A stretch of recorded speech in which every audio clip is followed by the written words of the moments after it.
Breaking news અમદાવાદથી ચોંકાવનારા સમાચાર છે। બાપુનગરમાં આરોપીનું ખેસ પહેરાવી સ્વાગત કરવામાં આવ્યું। ભાજપના કાર્યાલય ઉદ્ઘાટન સમયે આરોપીને ખેસ પહેરાવીને પક્ષમાં સ્વાગત કરવામાં આવ્યું। 24 એપ્રિલ 2025ના વિશાલ શ્રીમાળી નામના કાર્યકરની હત્યા થઈ હતી।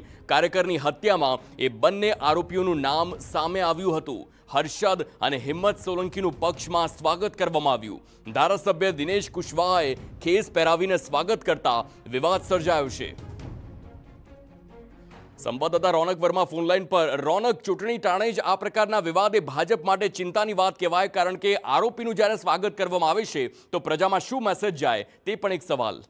સ્વાભાવિક રીતે ચૂંટણીની જાહેરાત થઈ ચૂકી છે અને આ જાહેરાતના ઉન્માદમાં કેટલાક નેતાઓ છે તે એવા પ્રકારના કામ કરે છે જે પાછળથી વિવાદમાં આવે છે અને આ જ પ્રકારનો વિવાદ અમદાવાદના બાપુનગરમાંથી સામે આવ્યો છે, જ્યાં કાર્યકર્તાઓને પાર્ટીમાં સમાવવા અને તેમને દેખાડવાની ઘેલછાએ કેટલાક એવા વિવાદોને નવા જન્મ આપે છે અને એવું જ એક કિસ્સો છે તે બાપુનગરમાંથી સામે આવ્યો છે, જ્યાં હત્યાના આરોપીઓને ભારતીય જનતા પાર્ટીનો ખેસ પહેરાવી પાર્ટીમાં સ્વાગત કરતા ખુદ ધારાસભ્યના ફોટાઓ છે જે આપ સ્ક્રીન ઉપર જોઈ રહ્યા છો તે વાયરલ થયા છે અને તેના જ મામલે એક નવો વિવાદનો મતપૂરો છંછોડાયો છે। આમ તો સ્વાભાવિક રીતે રાજકીય પક્ષોમાં આ પ્રકારે ગુનાહિત પ્રવૃત્તિઓ સાથે સંકળાયેલા વ્યક્તિઓને સ્થાન ન આપવું જોઈએ તે પ્રકારની અનેક વાતો કરવામાં આવે છે।